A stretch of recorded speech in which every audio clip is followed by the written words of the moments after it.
यह बजट नियमों और प्रक्रियाओं को सरल बनाकर आम लोगों के जीवन में ईज ऑफ लिविंग को बढ़ाने पर इस बजट में जोर दिया गया है। वर्ष 2021 का बजट असाधारण परिस्थितियों के बीच पेश किया गया है। इसमें यथार्थ का एहसास भी है और विकास का विश्वास भी है। यह बजट सभी वर्गों, बुजुर्गों, युवाओं, महिलाओं, संगठित एवं असंगठित क्षेत्र के मजदूरों, छोटे बड़े उद्यमियों की आशाएं और आकांक्षाओं को पूरा करने वाला बजट है। ऐसे सर्वस्पर्शी और सर्वसमावेशी एवं देश के जन जन के सर्वांगीण कल्याण के प्रति समर्पित आम बजट के लिए मैं आदरणीय प्रधानमंत्री श्री नरेंद्र मोदी जी का अभिनंदन करता हूं और वित्त मंत्री श्रीमती निर्मला सीतारमण जी को और उनकी टीम को बहुत बहुत बधाई देता हूं।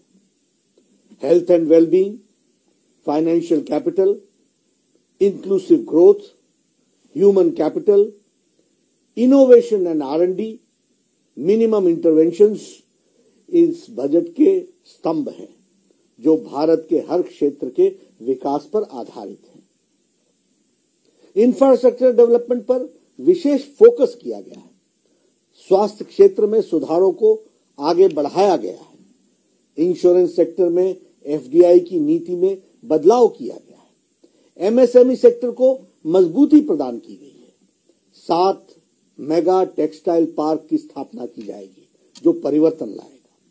शिक्षा एवं रिसर्च पर विशेष ध्यान दिया गया है। ये सभी प्रयास देश में रोजगार सृजन में बहुत बड़ी भूमिका निभाने वाले हैं। पहली बार स्वास्थ्य क्षेत्र के बजट में 137% की वृद्धि हुई है। स्वास्थ्य के क्षेत्र में बजट को 92,000 करोड़ रुपए से बढ़ाकर 2,23,000 करोड़ तक पहुंचाया गया है। 64,180 करोड़ रुपए आत्मनिर्भर स्वस्थ भारत परियोजना के लिए दिए गए हैं। यह अपने आप में भारत की स्वास्थ्य की तस्वीर बदलने वाला है। कोरोना वैक्सीन पर 2021-22 में 35,000 करोड़ रुपए खर्च किए जाने की प्रावधान की गई है और मोदी जी की सरकार कोविड को भारत से जड़ से खत्म करने के लिए कृत संकल्प है। इतनी गंभीरता हमने इस विषय की रखी है। प्रधानमंत्री श्री नरेंद्र मोदी जी ने अपने नेतृत्व में केंद्र की NDA की सरकार किसानों के कल्याण एवं आय को दुगना करने के लिए कटिबद्ध है। MSP बढ़ाकर उत्पादन लागत का 1.5 गुना किया गया है। प्रधानमंत्री मोदी जी की सरकार पिछली सरकार से करीब 3 गुना अधिक राशि किसानों के खातों में पहुंचाई गई है।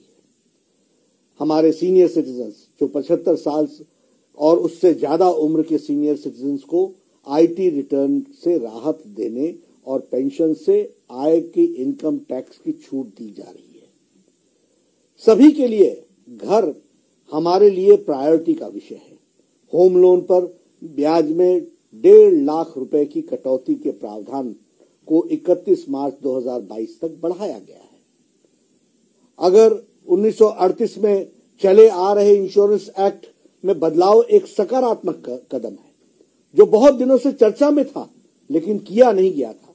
उसे प्रधानमंत्री मोदी जी ने आज उसमें परिवर्तन किया है।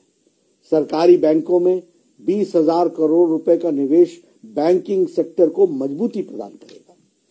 15वें वित्त आयोग की सिफारिश माने जाने के बाद अब राज्यों को केंद्रीय करों का 30% से बढ़कर 41% उनको हिस्सा मिल सकेगा।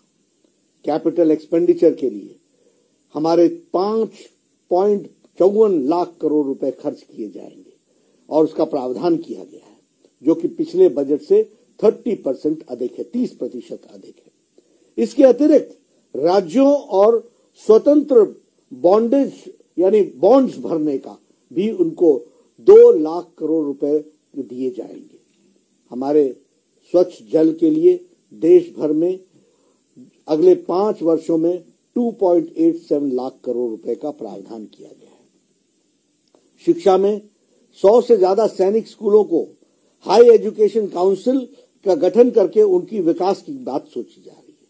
15,000 स्कूलों को आदर्श स्कूल बनाए जाने का प्रस्ताव भी स्कूल की शिक्षा को मजबूत करने के लिए रखा है। रिसर्च के लिए 50,000 करोड़ रुपए अलग से रखे गए हैं।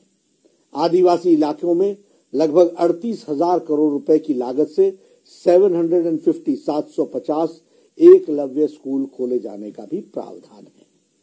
अगर मैं महिला सशक्तिकरण की बात करूं तो उज्ज्वला योजना ने जो भारत में तस्वीर बदली है, 8 करोड़ बहनों को कनेक्शन मिला है, उसमें 1 करोड़ महिलाओं को और ये गैस का कनेक्शन पहुंचाने का योजन इस बजट में किया गया है।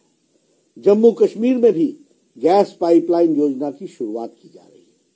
टी गार्डन में काम करने वाले हमारी बहनें, हमारी माताएं, उनके विकास के लिए 1,000 करोड़ रुपए का प्रावधान किया गया है जो उनके विकास में लगाया जाएगा। हमारे जो प्रवासी और असंगठित क्षेत्र में काम करने वाले मजदूर हैं, उस असंगठित क्षेत्र के मजदूरों के लिए अनेक योजनाएं लाई गई। देश भर में एक देश में एक राशन कार्ड योजना लागू होगी। यह हमारे मजदूरों के जीवन में बहुत बड़ा परिवर्तन लाएगा। वो गांव छोड़ करके दूसरे स्थान पर काम करने के लिए जाता है, उसे वहां राशन उपलब्ध हो सकेगा, सस्ता राशन, इसकी व्यवस्था की जा रही है। एमएसएमईज के लिए 15,700 करोड़ रुपए का बजट कोरोना संक्रमण के समय छोटे, लघु, सूक्ष्म एवं मध्यम उद्योगों को मजबूत करने की योजना रखी गई है। छोटे कंपनियों की परिभाषा बदलकर इसके लिए पंजीकृत आधार में 50 लाख रुपए से बढ़ाकर 2 करोड़ रुपए किए जाने का प्रावधान भी किया गया है। उसी तरीके से कैपिटल एक्सपेंडिचर को 34% बढ़ाया गया है। यह इकोनॉमी में बहुत बड़ा परिवर्तन लाएगा। ग्रामीण क्षेत्र में इंफ्रास्ट्रक्चर के विकास के लिए जो आवंटन किया जाता है उसे बढ़ाकर 40,000 करोड़ रुपए किया गया है।